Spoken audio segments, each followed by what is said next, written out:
اور میرے آقا نبی کریم صلی اللہ علیہ وسلم کی ایک حدیث مبارک حضرت جابر رضی اللہ تعالی عنہ، ابو داؤد میں بھی ہے، احمد میں بھی ہے، دیگر حدیث کتب کے اندر یہ جلوہ گر ہے حدیث مبارک۔ میرے آقا نبی کریم رؤوف الرحیم صلی اللہ تعالی وسلم ارشاد فرماتے ہیں کہ تم میں سب سے زیادہ محبوب اور قیامت کے دن میرے نزدیک ترین بیٹھنے والے وہ لوگ ہیں جو تم میں سے اخلاق میں اچھے ہیں۔ اب دیکھ لیں کہ میں اور آپ یہ امید رکھتے ہیں کہ اللہ کے محبوب صلی اللہ علیہ وسلم کی شفاعت قبر میں بھی ملے گی اور میدان حشر میں بھی ملے گی، اور آقا تو خود فرما رہے ہیں کہ میرے جو زیادہ محبوب لوگ ہوں گے میری امت میں سے، قیامت کے دن میرے نزدیک ترین بیٹھنے والے لوگوں میں سے وہ لوگ ہوں گے، ایک ہی صفت یہاں پر بیان کیا ہے، جن کے اخلاق بہت اچھے ہوں گے۔ اب یہاں پر دیگر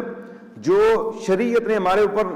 چیزیں عائد کی ہیں، فرائض و واجبات، ان کی سطح اپنی جگہ پر ہے۔ یہ نہیں ہے کہ ایک بندہ فرائض و واجبات کو ترک کرتا ہے اور اخلاق کرتا ہے، نماز پڑھتا نہیں اخلاق بڑے اچھے ہیں، روزہ رکھتا نہیں اخلاق بڑے اچھے ہیں،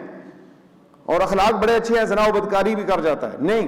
ان چیزوں کو اور پیرا کے اندر علماء بیان کرتے ہیں۔ یہاں پر صرف اخلاق کے حوالے سے ہے کہ مومن جب فرائض کی پابندی کرتا ہے، واجبات کی پابندی کرتا ہے، حلال اور حرام کو سمجھ لیتا ہے، ایمان باللہ، ایمان بالکتب، ایمان بالرسل، ایمان بالآخر کے اوپر اس کا یقین کامل ہو جاتا ہے، اور شرک و بدعات سے وہ بالکل اپنے آپ کو پاک کر دیتا ہے، کیونکہ سب سے بڑا گناہ شرک ہے اگر وہ شرک کرتا ہے۔ ان چیزوں سے وہ بچتا بچاتا ہوا اپنے ایمان کو محفوظ و مضبوط کرتا ہوا، اس کے اندر جو پہلی چیز دیکھی جائے گی مومنین میں وہ اس کا اخلاق دیکھا جائے گا۔ اخلاق جو ہے اس کے طرز حیات کو بناتے ہیں، اخلاق اسے زندگی کا سلیقہ سکھاتے ہیں، اخلاق اسے دنیا میں جو ہے